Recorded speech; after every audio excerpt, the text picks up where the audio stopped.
Welcome back to another Twitter analysis breakdown, however you want to call it. And today we will be talking about this video that has gone, I guess you could say, somewhat viral. It came off of the Neighborhood Talk page, which I believe is an Instagram account, where it's this video gone viral of this white teacher literally lambasting his classroom who are full of black kids and just saying all kinds of negative and stereotypical things about them. I'm going to play the video all the way through and then run back it so we can break down what it is that he said. And dismiss the rest of the class. Does anyone else want to try my authority? Because I am fucking done playing with you idiots. I am here because I want to be here. I somewhat enjoy this job. You need something from me. I need nothing from you. You can go through life and live on the fucking system, draw your paycheck on the 1st and the 15th from my taxes, and live just an absolute horrible life. I don't care. You can be another statistic. I don't care. That's on you. And if you think it's funny, I can take you down to the county office and we'll pull the fucking numbers. And if you don't like my language, I don't give a shit. Because you've said worse. And if you, again, Samaya, you leave too. Get out now. Get your shit. Get out. I'm out. Get out now. Okay, so that's the whole thing. We're about to run it back. And let me know in the chat if you have seen this video before. And dismiss the rest of the class. Does anyone else want to try my authority? Right there, right off the bat, I already knew they was headed into the wrong direction when he said, does anyone else want to try my authority? And she knew to pull the phone out because she knew he was about to go off. And I wonder, and I always say, when people record something or incidents like this, that means that this has probably happened before, but because it was the first time it happened, they weren't prepared for it. But if they know they can get them again, then they're better prepared.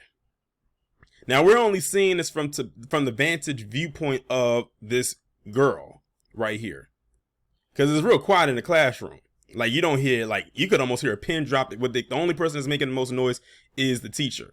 So it's like dead quiet in there besides him. Because I am fucking done playing with you idiots.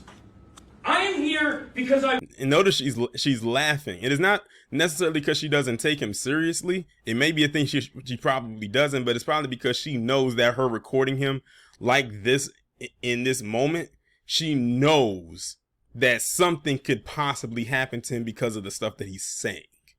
This guy clearly let his emotions get the best of him, and he's showing his real side right here. But like I said, you've already heard the run through of the first part. But when it gets to that other part, then that's when the stereotypical stuff starts to really kick in. I want to be here. I somewhat enjoy this job. You need something from me.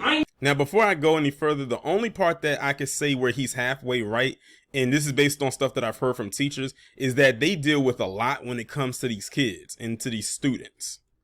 Especially, you know, when you get to more like the middle school, high school, especially the high school level, because a lot of them start feeling themselves. So I understand the part right there that you can be stressed dealing with these kids. Then you probably got stuff you got going on outside of the job that you got to deal with. And then you got to come in here and you got to hold on. You got to bottle up what's going on at home, maybe, and not to take it out on the kids. Then you might have stuff going on with the kids in the workplace. Then you got to make sure not to take that at home with you and not take it out on anybody. If you're married, have your spouse, you have families and everything like that. So on that part, I do kind of understand where he's coming from. But when everything he said after that, then you can tell that was like deliberate on a certain group of kids. But let me run it back a little bit more.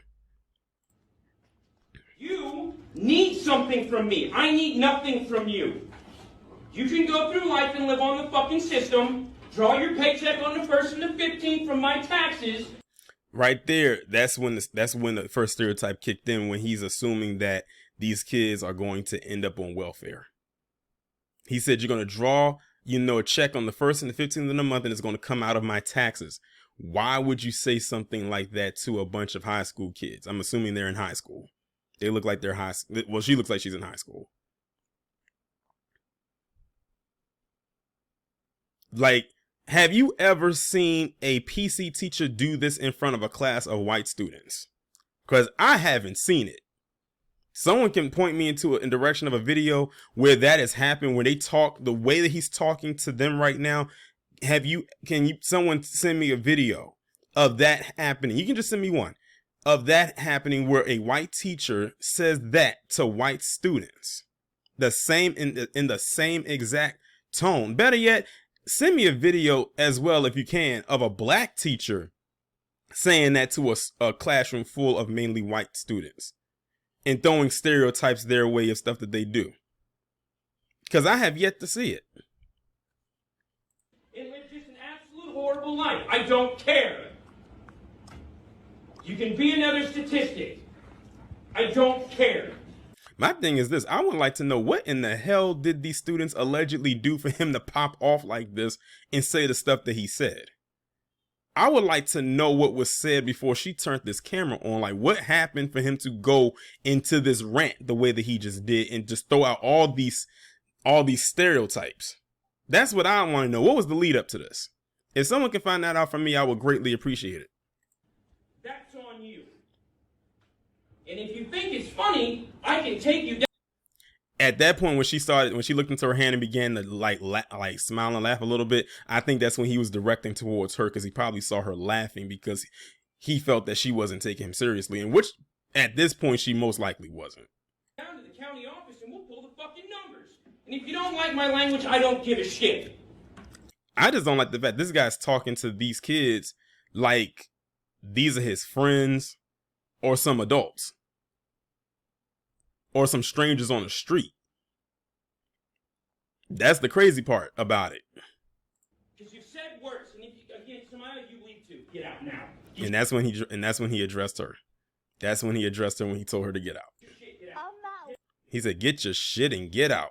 And that's pretty much the end of the video right there. And even with that, she's still laughing. She does not take this man seriously at all, because she probably feels, I have the upper hand now because I recorded everything you just said and you probably don't even realize that I was recording you. So I thought that was very interesting right there.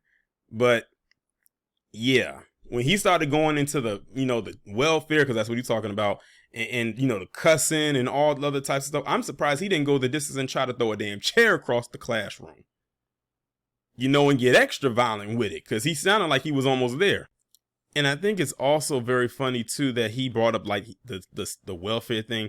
How many times are we gonna have this circular discussion about welfare and the biggest recipients of it? If he wants to be cussing anybody out when it comes to welfare and who's taking the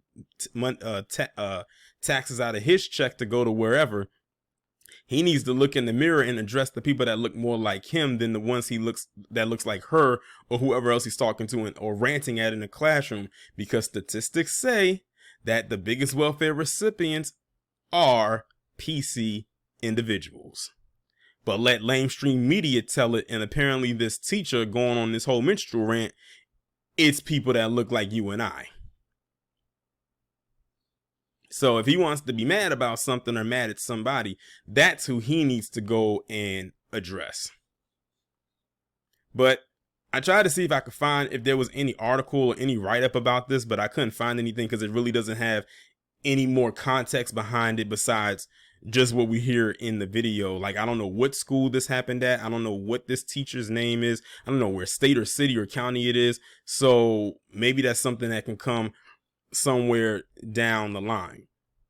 And I bet you this happens more often than not. I'm sure this happens all the time. I mean, how many videos have I done where a lot of black students have dealt with anti-black hatred in the schools? I mean, think about every Black History Month when we got these PC teachers, man or woman, doing these mock slave auctions.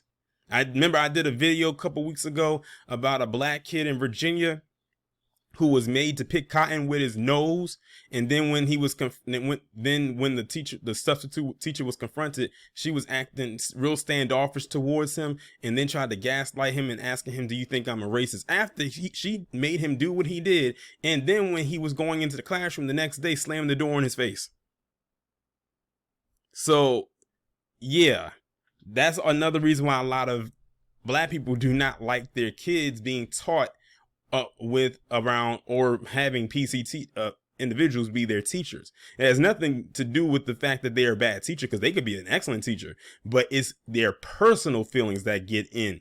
Much like what this guy said right here. I'm surprised he didn't go the distance and say the N-word, because he probably was on the brink of saying it.